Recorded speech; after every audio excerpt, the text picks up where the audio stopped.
কোনো পড়াশোনা নেই, কোনো কিছু বিষয় তারা শিখতেছে না। শারীরিকভাবে অসুস্থ, মানসিকভাবে অসুস্থ, কোনো প্রতিযোগিতায় দাঁড়াতে পারে না, মানে একটা পঙ্গু জাতি তৈরি হবে। মনে আছে সেই মায়ের কথা, অতি সাধারণ সেই মায়ের অসাধারণ কথাগুলো এখনো মাঝে মধ্যে আমার কানে বাজে।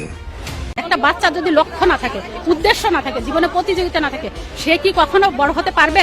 কথা আছে, কোনো জাতিকে ধ্বংস করতে হলে আগে সে জাতির শিক্ষা ব্যবস্থাকে ধ্বংস করে দাও।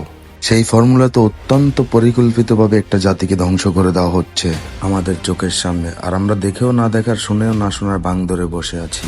কারণ আমাদের ধারণা জাতি, দেশ, সমাজ এত কিছু নিয়ে বাবার কি প্রয়োজন। আমার পরিবার নিয়ে সুখে থাকলেই তো হলো, কিন্তু চাইলেই কি আর সুখে থাকা যায়? ঘুণে ধরা সমাজের ওই পোকাগুলো একদিন আপনার পরিবারকেও কুড়ে কুড়ে খাবে। কেমনে মারছেন, কেমনে এই তো কদিন আগের ঘটনা, গাজীপুর জেলা কালীগঞ্জ থানা জামালপুর গ্রামের এক বৃদ্ধ বাবা তার নিজের কলিজার টুকরা সন্তানকে কুড়াল দিয়ে কুপিয়ে হত্যা করেছে।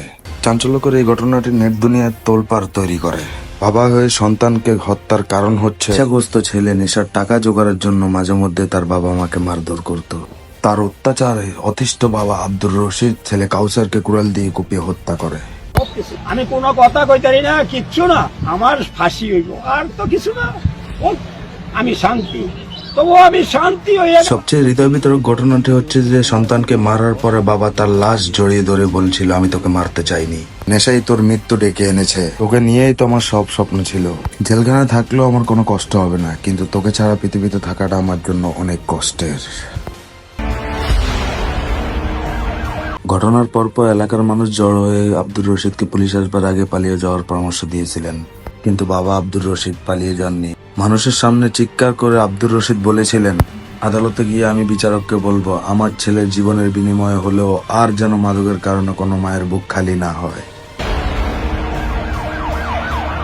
রশিদ চাচার প্রতি আমাদের সমবেদনা, কিন্তু সমস্যা হলো তিনি যে রাষ্ট্র ব্যবস্থার কাছে সমস্যার সমাধান চাইছে, সেই রাষ্ট্র এই সমস্যা তৈরি করতে নানান পরিকল্পনা হাতে নিয়েছে। প্রশ্ন করবেন কিভাবে? চলুন দেখা যাক। আমি তোমাদের কাছে স্মার্ট পৃথিবীর ইতিহাসে প্রথম দেশ হিসাবে ডিজিটাল থেকে স্মার্ট জগতে পা দেওয়া আমাদের দেশেও বড় বড় রাস্তা, ব্রিজ, ফ্লাইওভার এবং কি নদীর ভিতর দিয়ে টানেলও তৈরি হয়েছে। 2 লাখ টাকার বালিশ, 2.5 লাখ টাকার হাতুড়ি কিংবা 6 লাখ টাকার পর্দায় বানানো এসব অবকাঠামো কার টাকায় বানানো হয়েছে? কার লাভ, কার ক্ষতি, কার পকেটে কত ঢুকেছে?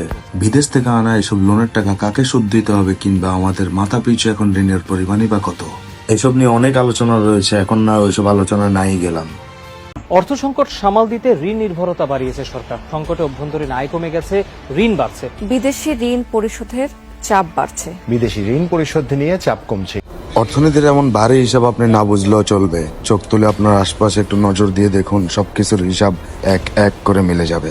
ফোর্বস সম্প্রতি বিশ্বের শীর্ষ ধনীদের তালিকা প্রকাশ করেছে। এই তালিকায় জায়গা পেয়েছেন এক বাংলাদেশি। কে তিনি? কত সম্পদের মালিক এই বাংলাদেশি? তিনি সামিট গ্রুপের চেয়ারম্যান আজিজ খান।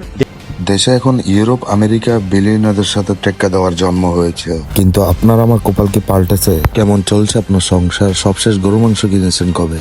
বেতনের টাকায় মাস শেষ করা যায়, নাকি মানিব্যাগের চিপায় 500 টাকার নোট দুটো চোখ রেঙিয়ে বলে দেয় মাস শেষ হতে কিন্তু এখনো 10 দিন বাকি? ঘরে ঘরে মানুষ কি চাকরি পেয়েছে, নাকি বেকারত্বের অভিশাপ নিয়ে অন্ধকার জগতে হারিয়ে যাওয়া যুবকের সংখ্যাটা মহল্লায় আরো বেড়েছে? মাদক সেবী আর বিক্রেতাদের উৎপাদ কি আগের চেয়ে কমেছে, নাকি বাদাম বিক্রেতাদের মতো আবার ভ্রাম্যমাণ ব্যবসায়ীরা ঘরে ঘরে মরণ নেশা পৌঁছে দিচ্ছে? যাই হোক, আজকের ভিডিওটা এই পর্যন্ত, বাকি কথা অন্য একদিন না হয় হবে। সবাই পেজটাকে ফলো করে রাখবেন আর ভিডিওটা আপনার মতামত জানাবেন। ভিডিওটা যদি আপনার কাছে খারাপ লেগে থাকে কেউ পার্সোনালি নেবেন না প্লিজ। প্রতি রবিবারে এক পার্ট করে আসবে, সবাই পেজটাকে ফলো করে রাখবেন। প্রতি রবিবারে একটা করে ভিডিও আসবে। থ্যাংক ইউ, আসসালামু আলাইকুম। সুস্থ থাকবেন, নিজের খেয়াল রাখবেন, আল্লাহ হাফেজ।